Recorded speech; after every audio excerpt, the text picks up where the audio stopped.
Wearily, Addison Doug plodded up the long path of synthetic redwood rounds, step by step, his head down a little, moving as if he were in actual physical pain. The girl watched him, wanting to help him, hurt within her to see how worn and unhappy he was, but at the same time she rejoiced that he was there at all. On and on, toward her, without glancing up, going by feel.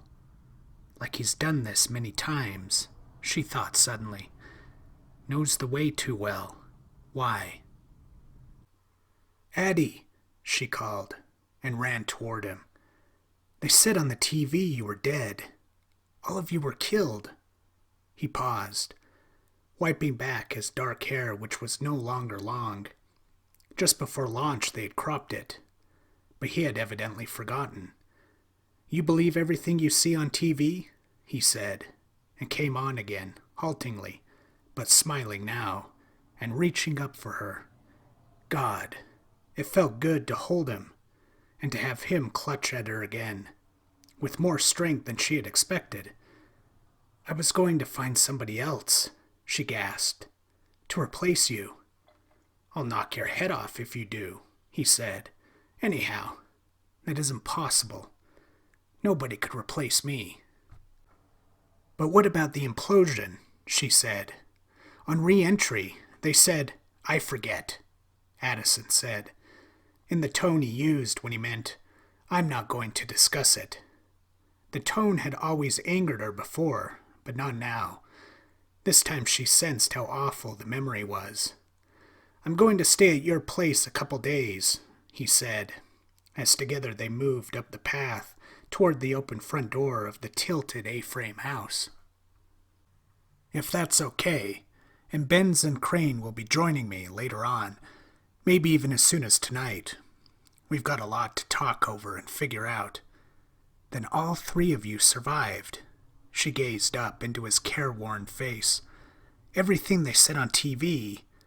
She understood then, or believed she did. It was a cover story, for political purposes, to fool the Russians, right? I mean, the Soviet Union will think the launch was a failure because on re-entry— "No," he said. "A chrononaut will be joining us, most likely, to help figure out what happened. General Toad said one of them is already on his way here. They got clearance already, because of the gravity of the situation." "Jesus," the girl said, stricken. "Then who's the cover story for?" "Let's have something to drink," Addison said, "and then I'll outline it all for you.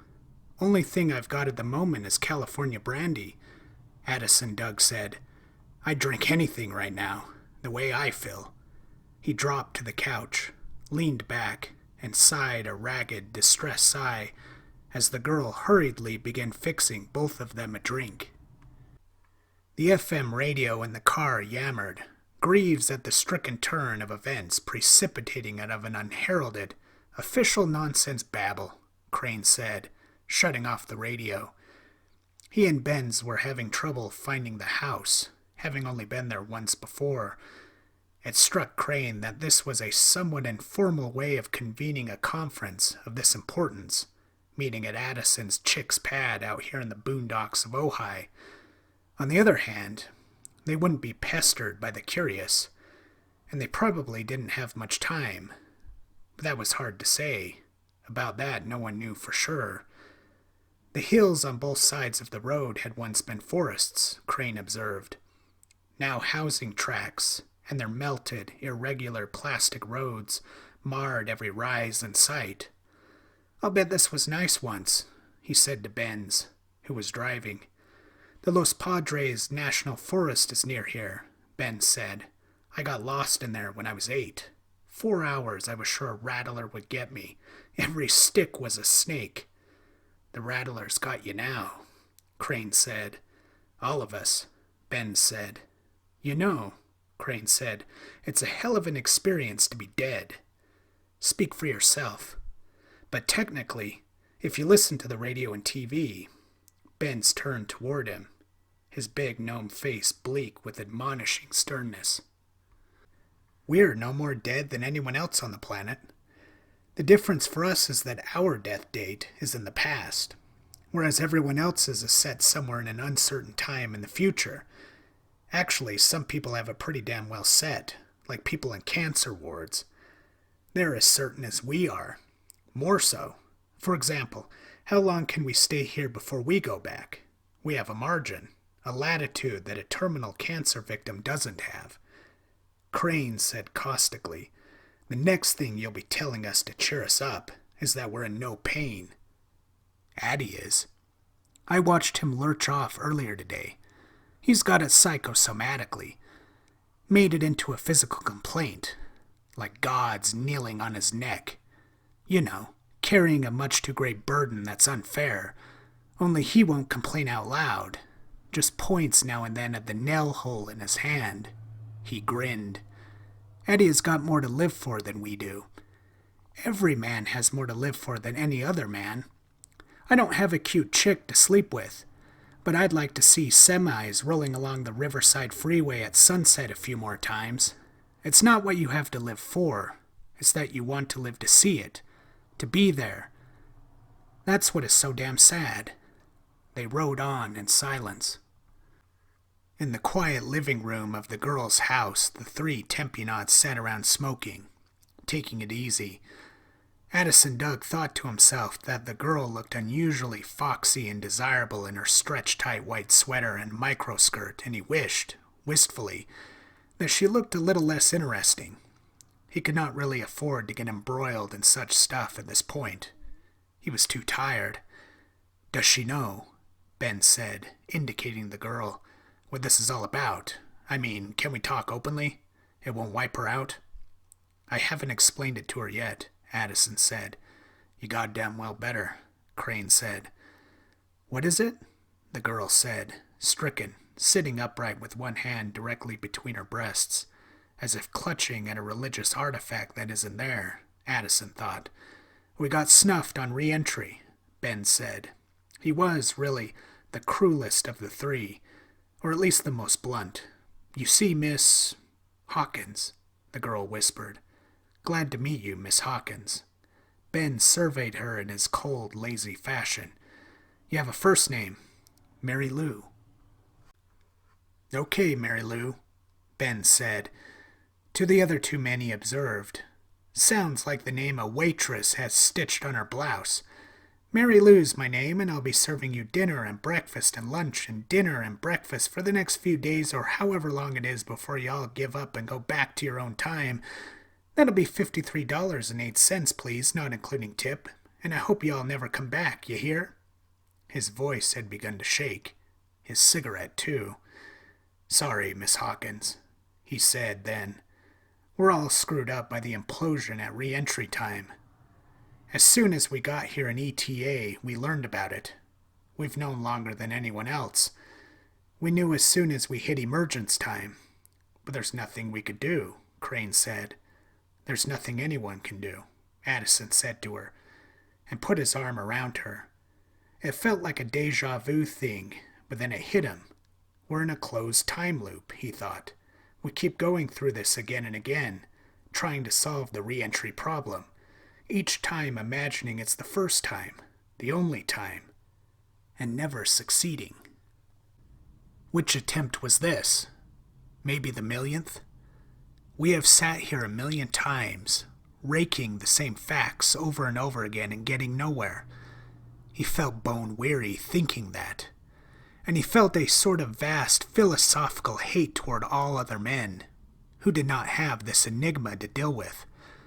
We all go to one place, he thought, as the Bible says. But for the three of us, we have been there already, are lying there now. So it's wrong to ask us to stand around on the surface of Earth afterward and argue and worry about it and try to figure out what malfunctioned. That should be, rightly, for our heirs to do. We've had enough already. He did not say this aloud, though. For their sake. "Maybe you bumped into something," the girl said, glancing at the others. Ben said sardonically, Maybe we bumped into something. The TV commentators keep saying that, Mary Lou said, about the hazard and re-entry of being out of phase spatially and colliding right down to the molecular level with tangent objects. Any one of which, she gestured, you know, no two objects can occupy the same space at the same time, so everything blew up for that reason. She glanced around questioningly.